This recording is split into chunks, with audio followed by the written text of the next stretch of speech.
JIL family.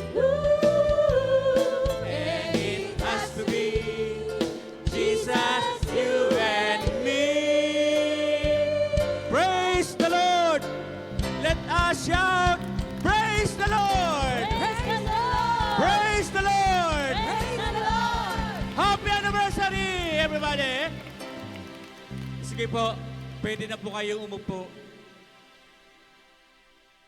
Praise God, narinig po natin, mga bumati po sa atin through video, ang atin pong Southern Luzon Operations Director, Pastor Adi Asi, ang atin pong beloved JL Church Worldwide Spiritual Director, Brother Eddie Villanueva, yun pong ating mga nanunungkulan sa ating lungsod ng Lipa, ang mga konsyal po natin, Konsehal Spy Toledo, salamat po.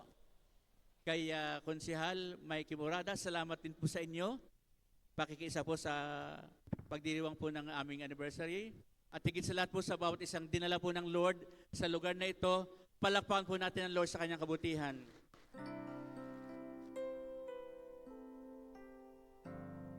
Nag-blackout lang po yung cellphone na babasahin ko to introduce our speaker. Pero buti po ay naalala ko naman. Meron po siyang 2 anak, malalaki na rin po.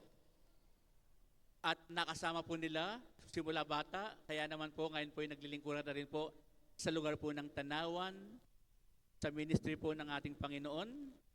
At siya po ay dating pastora ng Bacoor, Cavite.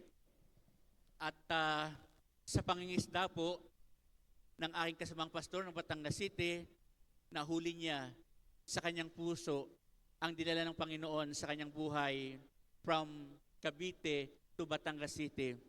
At almost 25 years na po siyang naglilingkod sa Tanawan.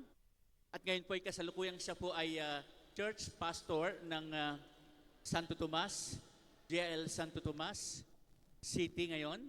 At siya po ang Southern Luzon Deputy Operations Director. Ano na. Ang mahalaga po doon ay nangangasiwa pa rin po ng gawain po ng ating Panginoon.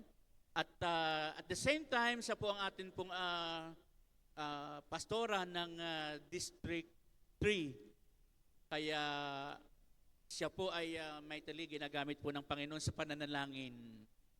Sa pagpahayag ng salita po ng ating Panginoon, hindi lang po sa probinsya ng Batangas, kundi sa Southern Luzon. Kaya po, bigyan po natin ang the best JL Lipa City 35th anniversary. God bless you, welcome, Pastora Julie Asi. Praise God.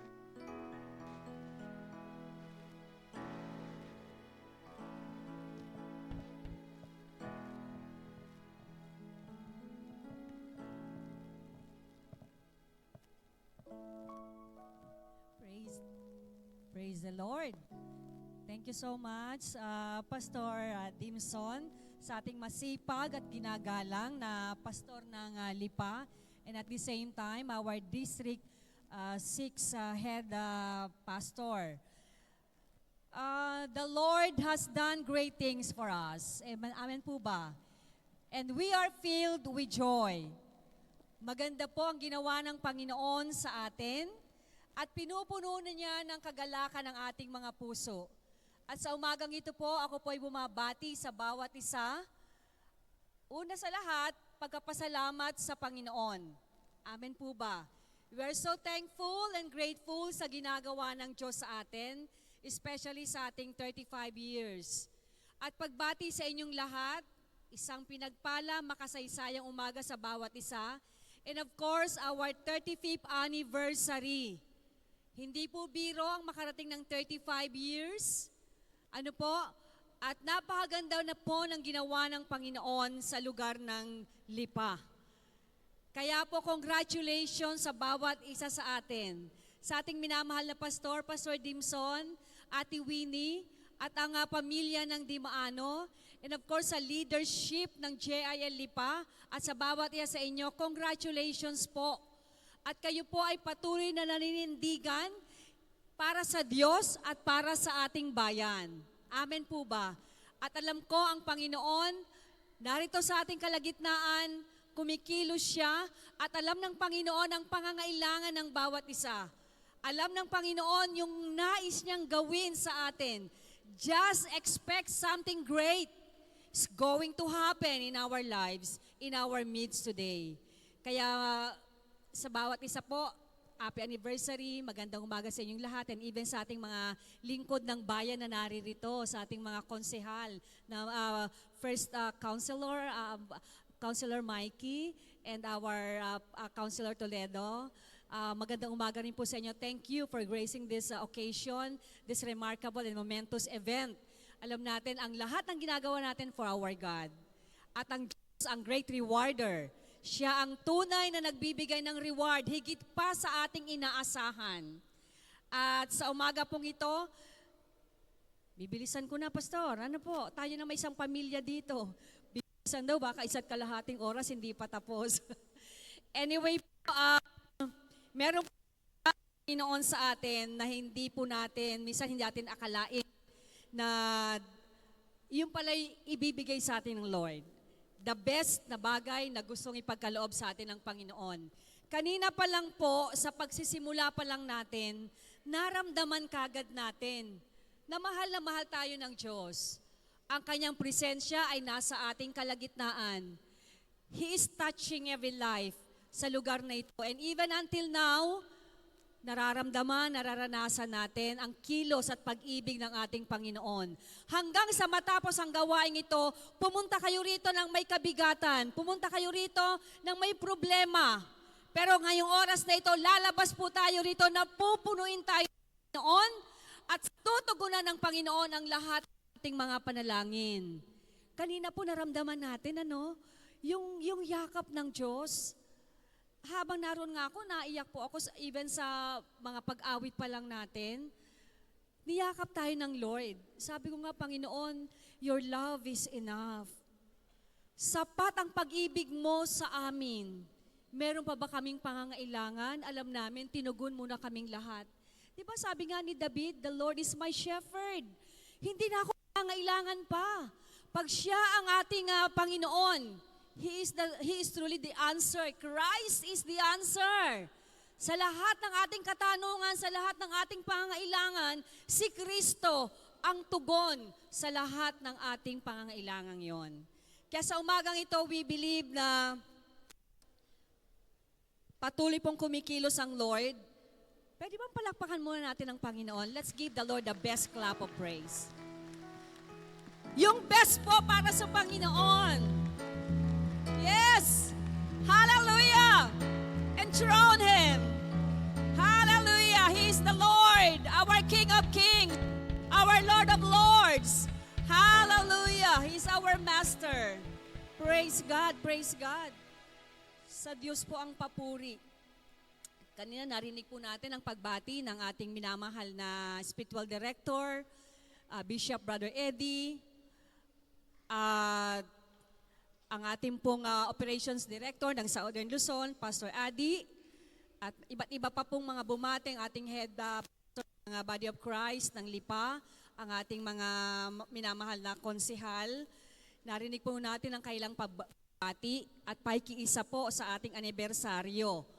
At alam ko na ngayon po, higit sa lahat, ang Panginoon ay nakikiisa rin po sa ating pagse-celebrate ang anniversary ito.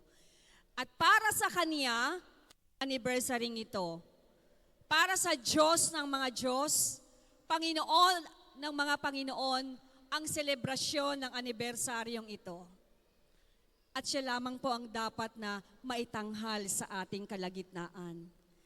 Ang ating pong team ay from here to eternity, Christ is the answer. Mula dito hanggang sa walang hanggan. Di po ba? Mula dito hanggang sa eternidad, si Kristo ang kasagutan. In John 14 verse 6, Jesus emphatically said, I am the way, the truth, and the life. No one comes to the Father except through me. Si Jesus Christ ay talagang siya ang nagsabi sa aklat ng Juan, ako ang daan, ang katotohanan, at ang buhay. Walang makaparoroon sa amang sumasalangit maliban sa akin. Siya po ang nagwika ng mga talatang ito. Pwede bang yumuko muna po tayo saglit at tayo po ay manalangin? Dakilang Diyos, maraming salamat sa pagkakataong ito. We are celebrating your birthday in Lipa City, your 35 years anniversary, O God. Ikaw ang itinatanghal, your faithfulness, O God. Ang kabanalan mo po ang aming tinatanghal sa lugar na ito. Punong-puno ang puso namin sa pagpapasalamat. At alam namin, Panginoon, dinedeklara namin, kung wala ka po sa aming kalagitnaan, wala kaming magagawa. Samahan mo po ang bawat isa sa amin. Ang iyong lingkod, Panginoon, na gagamitin mo to speak thy words, O God. I ask you, Lord, manatili ka sa buhay ko at ikaw ang mangusap sa bawat isa. At hayaan mo, Panginoon, ang pagkilos mo po at ang anointing mo ay maranasan ng bawat isa sa amin. Maraming salamat, dakilang Diyos. Punuin mo ng iyong banal na presensya ang lugar na ito. Dinadakila ka namin, pinaparangalan. Ito pong aming panalangin sa pangalan ni Jesus. Amen and amen. Palakpak muli sa ating Panginoon. Dito po sa mga talatang ito, sabi nga, who is Jesus talking to, or who is Jesus conversation partner in this scenario? Na sinabi niya, I am the way, the truth, and the life. Yung mga disipulo po ang kanyang kausap, and doon si Apostle Thomas, na sinabi niya tong I am the way, the truth, and the life. Maraming pagkakataon, tinatanong natin, sino si Jesus sa buhay natin? Ngayon pong oras na ito, sino ba si Jesus sa atin? Doon po sa aklat ng Matthew 16, when he came to the region of Caesarea Philippi, tinanong niya ang mga alagad niya, who do people say the Son of Man is? They replied, sabi ng mga alagad niya, some say, you are John the Baptist. Others say, you are Elijah. And still others, Jeremiah or one of the prophets. Simon Peter answered, pero sabi ng Panginoon sa kanya nga, ako, sino ako sa inyo, sa mga alagad, sino ako sa inyo? Sabi ni Peter, you are the Messiah, the Son of the living God. Blessed are you, Simon, sabi ni Jesus, son of Jonah, for this was not revealed to you by flesh and blood, but by my Father in heaven. Sino ako, sabi ni Jesus. Pero ang sabi nga ni Simon Peter, you are the Messiah, the Son of the living God. Sa atin, sino po si Jesus? Doon po sa Isaiah, sinabi ni Isaiah doon, di ba, na si Jesus ang everlasting Father. Siya yung ipinanganak sa atin, mighty God. Si David, ang sabi niya, you are my shepherd. I shall not lack. Hindi na ako mangangailangan, ikaw ang aking shepherd. Sa New Testament, nakita rin po natin doon, binanggit din kung sino si Jesus. At mismong si Jesus, sinasabi niyang, I am the way, the truth, and the life. At sa Revelation, binanggit din doon, He is the soon coming King. Siya yung darating na hari ng mga hari na hinihintay natin. Kaya ngayon team natin, from here to eternity, He is the answer. Siya ang kasagutan. Ngayon, sino sa atin, sino si Kristo? Yung ibang tao baka ang iniisip lang, si Kristo yung parang gasolinahan. Pag nawala ng gasolina ang sasakyan, pupunta sa gasolinahan. Kung nagugutom, pupunta lang sa mga restaurant para kumain. Di po ba? Kung gusto lang ng recreation, pupunta doon sa mga lugar na masisiyahan sila. Pero hindi ganon sa bawat isa sa atin. Si Kristo ay napakahalaga sa ating buhay. He is everything in our lives. Amen po ba? Sino sa atin? Ano si Kristo sa ating buhay? Jesus Christ is our Savior, our Redeemer, our Creator. Di po ba? Ang Panginoon natin ay sapat sa atin. Kaya sabi sa awit si Kristo ay sapat sa akin. Di ba? Siya yung sapat sa atin. At siya mismo yung nagsabing, I am the way, the truth, and the life. No one can come to the Father except to me. Siya yung passport natin. Hindi tayo makakapunta ng ibang bansa kung wala tayong pasaporte. Ganon din sa kaharian ng Diyos. Hindi tayo makakapasok ng kaharian ng langit maliban kay Kristo dahil siya ang tunay na daan, buhay at katotohanan. Amen po ba? Di ba? Siya yung pasaporte natin. Kaya napakahalaga ng ating pinapalakpakan po ang pangalang Jesus. Amen po ba? Pag sinabi pong eternity, kasi ang team natin from here to eternity, mula rito hanggang, mula pa dito, hanggang sa magpawalang hanggan o eternity. He is the answer. Pag sinabing eternity, it refers to time without beginning or end. Time without beginning or end.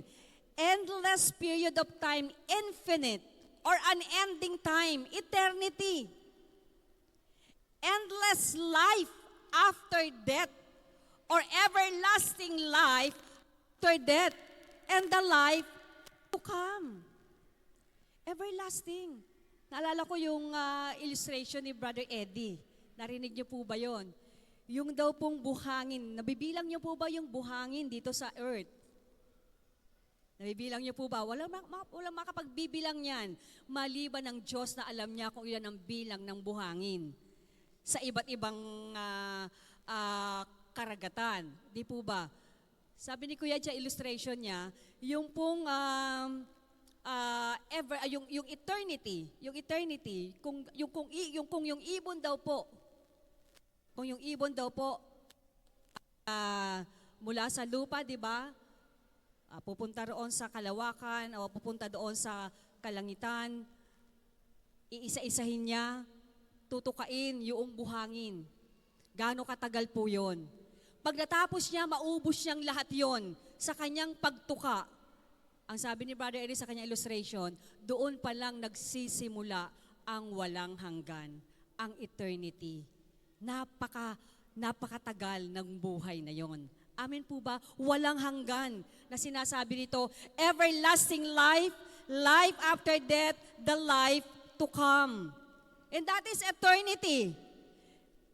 Ano naman yung from here to eternity? Magmula dito hanggang sa walang hanggan. From a Christian perspective, the idea is that Jesus provides eternal life, hope, and salvation that transcends time and eternity. Ito yung tinatawag na from here to eternity. Pinoprovide ng Panginoong Yesus ang eternal life. Ano naman po yung from here to eternity? Jesus is the answer. Naaraman natin yung eternity, from here to eternity. Ngayon naman, from here to eternity, Jesus is the answer. Meaning, Jesus is the solution to life's challenges. Jesus is the solution to life's challenges. Source of eternal life and our guide both in the present and for all eternity. Yun po yung ating pong team from here to eternity. Jesus is the answer. He is the solution to every life challenges. The source of eternal life and our guide. He is our answer in every situation ng ating buhay. At doon po sa John 14:6, iisa-isahin po natin. Si Jesus po ay present as the eternal truth, eternal way, and eternal life. At gusto ko pong ipaliwanag sa inyo para lubusan nating maunawaan ano ba yung binabanggit na He is the way, the truth, and the life. Yes, memorize natin. Kahit nakapikit ako, Pastora, memorize ko yung John 14:6. Yung mga bata rito, kagaya ni Pastor Dave, yung nag-welcome remarks kanina. Marahil alam na alam niya yung pong verse na ito, bata pa lang, tinuturo na sa kanya. Di po ba? In Proverbs 22 verse 6, train up a child on the way he should go, and when he is old, he will not depart from it. Bata pa lang, itinuturo na sa atin ang salita ng Panginoon. Pero kahit na tayo may edad, tinuturuan pa rin tayo ng Diyos. Amen po ba? Kasi ang gusto ng Panginoon, huwag tayong mapahamak. Pero ang gusto ng Panginoon, sa bawat isa sa atin, magkaroon tayo ng kabuluhan sa ating buhay. Magkaroon ng kabuluhan ng ating buhay. Di po ba? Memorize natin He is the way, the truth, and the life. And so, ano ngayon? Ano po ba? Di po ba? Pero alam niyo po, napakahalaga ng talatang ito. Ito po ay pangako ng Panginoon at assurance ng Lord sa atin. Pangako ng Diyos na ikaw ngayon, iisip mo, saan ba ako pupunta? Di ba may kantang, nasaan kaya ako, Jesus, kung wala ka? Di ba? Di na alam kung saan pupunta. Maaring nasa hangin pa ako, di alam kung saan ang tungo. Minsan di natin alam kung saan pupunta. Hindi natin alam kung ano yung future natin. Nung nagpa-pandemic pa lang, o pumutok ang bulkan, after nang pumutok ang bulkan, nagkaroon ng pandemic, iniisip natin, Lord, saan kaya ako pupunta? Ang napakahalaga sa mga Kristiyano, kahit na merong mga kalamidad, meron tayong mga nararanasang mahirap sitwasyon, alam natin nasa kamay tayo ng Panginoon, ang patutunguhan natin ay sa buhay na walang hanggan. Amen po ba? No matter what na nangyayari sa atin, may problema man tayo, mabigat ang ating pinagdadaanan, mahirap ang pinagdadaanan, ang pamilya, ang mag-asawa, ang pag-aaral natin sa ating gobyerno, sa ating negosyo, sa ating trabaho, maraming pinagdadaanan. Pero ano man ang mangyari niyo, pag ang ating buhay ay nasa kamay ng Panginoon, nakatitiyak tayo, magtatagumpay tayo. Masasabi natin, yes Lord, I am victorious, I am more than conqueror, and I am forever blessed because of our Lord Jesus Christ. Amen? Huwag tayong malungkot. Naputulan lang tayo ng kuryente, parang natapos na ang mundo sa atin. Naputulan lang ng tubig, hindi lang nakapagbayad ng tuition fee, parang, tapos na ang buhay ko. Pero higit pa dyan, meron man tayong mga problemang nararanasan ngayon. Higit pa dyan ang pag-ibig ng Panginoon. Sa laki ng ating problema, mas higit na mas malaki ang Diyos na pinagkakatiwalaan natin. He is the way, the truth, and the life. Pag sinabing, Jesus is our eternal way, ito po yung way na yon, a route or path to follow. Ito yung daan na dapat sundan. Ang ating Panginoon ang dapat sundan. Jesus presents Himself as the way. Meaning that the path of God, the path to God and salvation through Him is constant and unchanging, enduring from the present into eternity. Ito yung daan patungo sa Diyos. Ito yung daan patungo sa kaligtasan. At hindi po nagsisinungaling ang salita ng Panginoon. Ngayon, ang tanong po, nakasisiguro po ba tayo na tayo talaga ay may kaligtasan. Kung inisip natin, hindi ako sigurado. Pero sinabi ng Biblia, di ba? Whosoever believeth on Jesus will not perish, but have everlasting life. John 3:16, for God so loved the world dahil mahal ka ng Diyos. Mahal ng Diyos ang tao. Gumawa siya ng paraan dahil ang tao, ang lahat ay patungo sa impyerno dahil sa kasalanan. Sa pagbagsak ng ating unang mga magulang, sila Adan at Eva, tayo'y nadamay. Tayong lahat ay makasalanan at ang makasalanan ay patungo sa dagat-dagatang apoy ng impyerno. Romans chapter 6 verse 23, di ba? Ang kabayaran ng kasalanan ay kamatayan. Subalit ang kaloob ni Kristo ay buhay na walang hanggan. Siya yung tunay na daan. Siya yung totoong daan. Siya yung tamang daan. Yung daan na dapat nating tahakin at sundan kailanman hindi tayo maliligaw. Yung daan na tinatahak ng mga taga-JIL Lipa.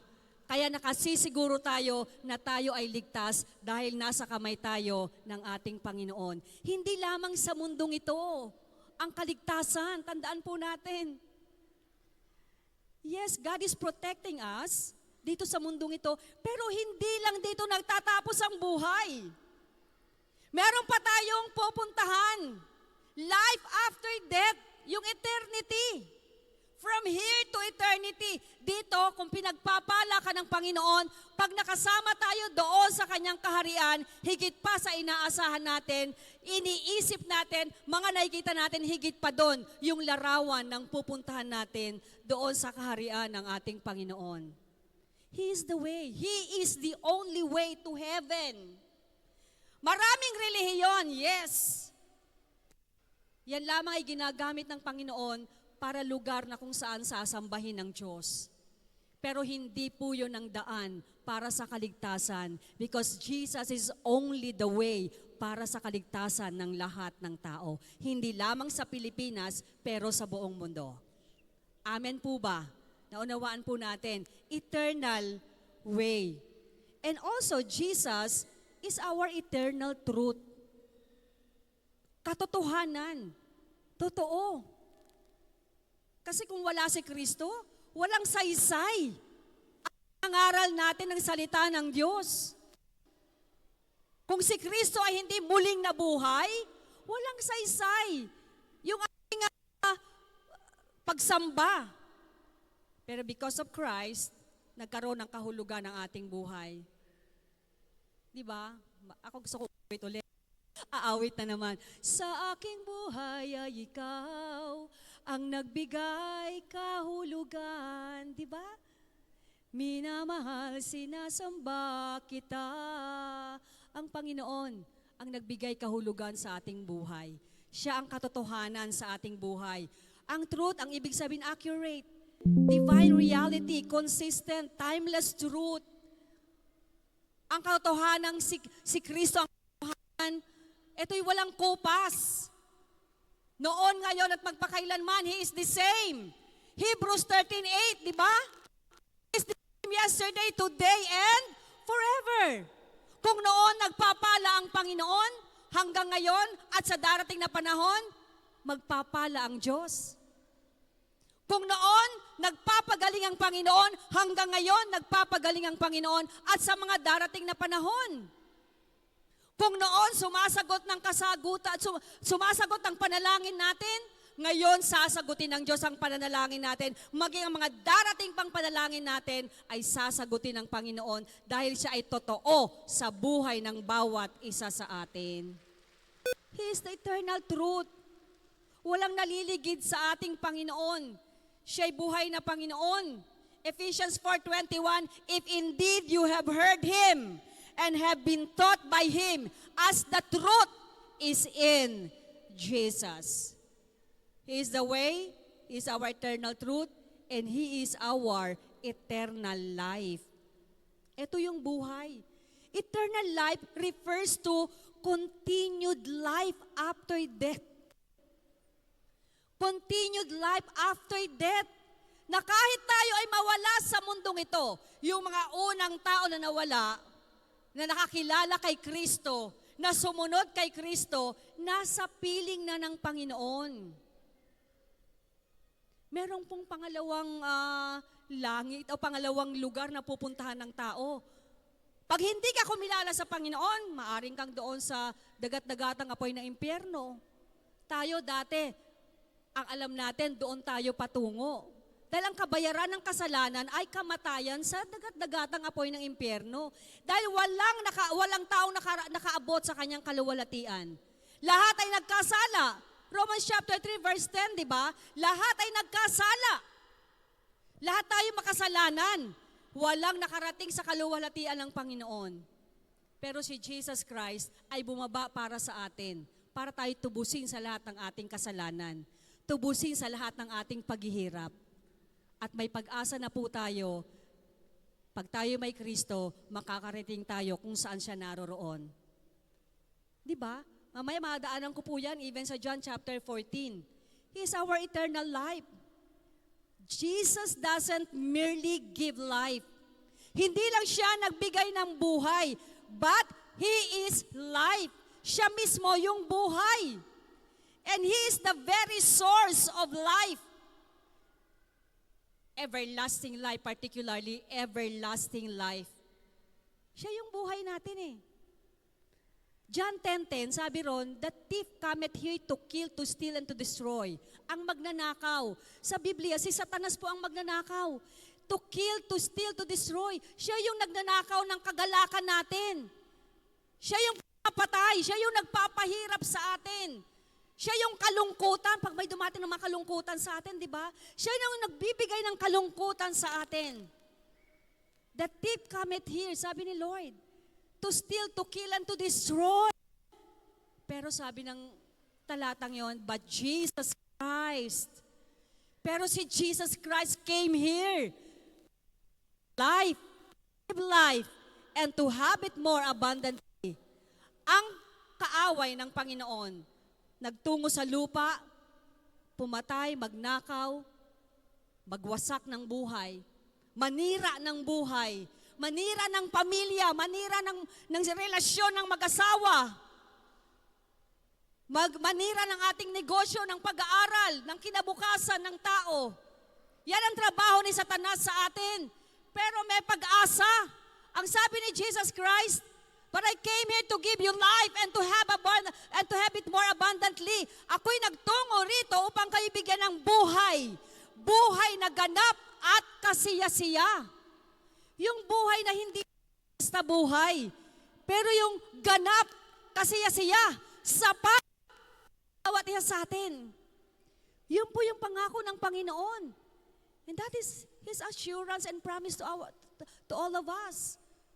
I am the life. Ako'y nagbibigay ng buhay. Meron ba tayong panalangin, Panginoon? Di ba meron tayong mga kamag-anak na, Lord, pahabain mo po ang buhay, and tayo po nananalangin, Lord, pahabain mo ang buhay namin. Di ba? Meron nananalangin na ganyan sa atin. Pahabain mo ang buhay namin. Bakit? Bakit natin gustong humaba ang buhay natin? Di po ba? Yan ang tanong, bakit natin gustong humaba ang buhay? Pwede naman humaba ang buhay natin ng 120 years old. Meron pa ritong gustong humaba ng 120 years old. Ako, gusto kong humaba ng 100 years old ang buhay ko. Kung hindi pa darating, praise. Kung hindi pa darating si Kristo. Pero ang tanong, dapat kayo ba'y kasama ko sa 120 years old? Baka ako na lang mag-isa. Po ba? Looban ng Lord Diyos, sabi ko, wala na akong kabarkada no, na Pastor Dimson. Kung nag-decide tayo na 120 years old, dapat lahat tayo. Kung hindi pa darating ang Lord. Pero kung ano man ang ibigay sa atin ng Lord na buhay, yun po yung kanyang plano. Amen po ba? Marami tayong kahilingan sa Lord. Lord, bigyan mo ng mahabang buhay ang aming magulang, ang aming asawa, ang aming mga anak. Kung merong humihiling dito, Lord, bigyan mo kami ng anak. Di po ba? Buhay yun eh. Ang Diyos ang nagbibigay ng buhay. And nothing is impossible with God. Humihingi man tayo ng buhay, mahabang buhay. Di ba? Yung inilalagay ng Diyos sa sinapupunan ng babae. Yan ay buhay. Ang Diyos ang makapagbibigay niyan. Tandaan natin, sinabi niya, I am the way, the truth, and the life. Hindi lamang siya nagbibigay ng buhay, pero mismo si Kristo ang buhay at buhay sa bawat isa sa atin. At walang imposible sa ating Diyos. Amen po ba? Sige po ang Panginoon ang pinapalakpakan. At yun po yung ating assurance that our God, Jesus Christ, is our way, the truth, and the life. At tayo po naman ngayon, ano naman po yung ating response? What is our response?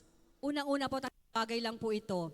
Unang-una, bilang po alam natin na itong team natin, from here to eternity, unang-una po, discover our great destiny.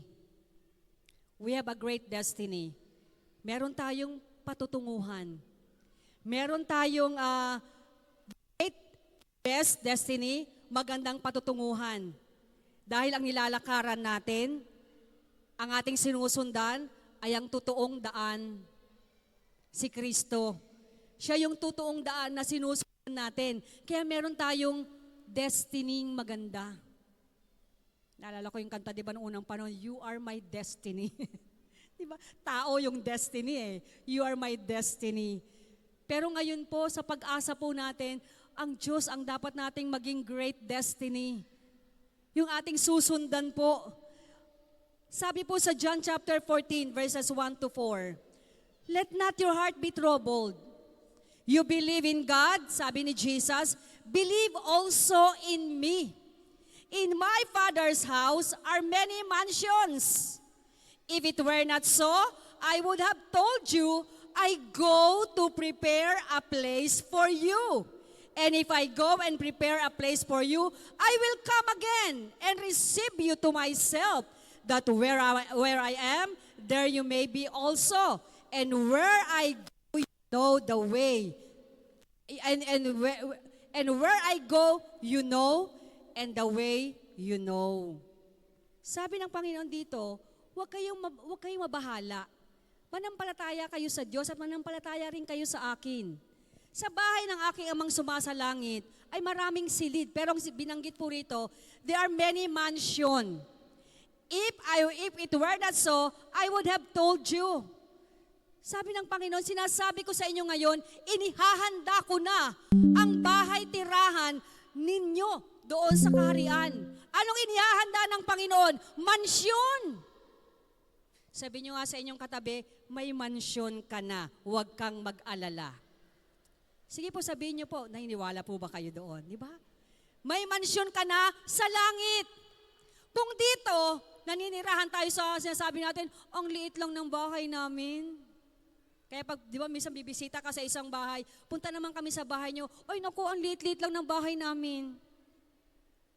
Di ba? O meron naman dito, bungalow ang bahay, meron naman talaga mansion din. Alam nyo, doon sa Maynila, may nakita po kami, nakatira sila sa Kariton. Doon po ako nag-aral sa Maynila way back, ang tagal ng panahon, no? Way back, I think 86 po kasi ako graduate, 1986. Sa Intramuros, Lyceum din po ako, pero sa Intramuros. Pupunta kami dyan sa Quiapo o sa ibang lugar doon, may nakikita kami nasa Kariton. Yun na pala ang bahay nila. Diba? Kaya na born again ako, gano'n lang yung habag ko. Alam ko yung ating mga lingkod bayan dito, pag nakakita ng gano'n, gusto talagang tulungan yan. Di po ba? Gusto nila talagang abutin yung mga taong yan. Kung tayo nga nahahabag, how much more yung Diyos nating sumasalangit, pag nakikita tayo na nagdurusa at naghihirap, nasasakta ng kalooban ng Panginoon. Kaya nga ang sabi ng Lord ay Matthew 11:28, Come to me. Lahat kayong napapagalat na bibigat ang lubha, lumapit kayo sa akin at bibigyan ko kayo ng kapahingahan. Siya pa rin ang kasagutan. Ang gagawin lang ng tao, lumapit sa Kanya. Alam natin, He is our great destiny. We should know that, na talagang siya ang ating destiny. Yung siya yung ating patutunguhan. We will find our life's purpose. Ano ba yung purpose mo rito? Why we are still existing sa mundo to? Meron bang halaga ang buhay natin? Jeremiah 29:11, di ba ang sabi ron, I know the plans I have for you.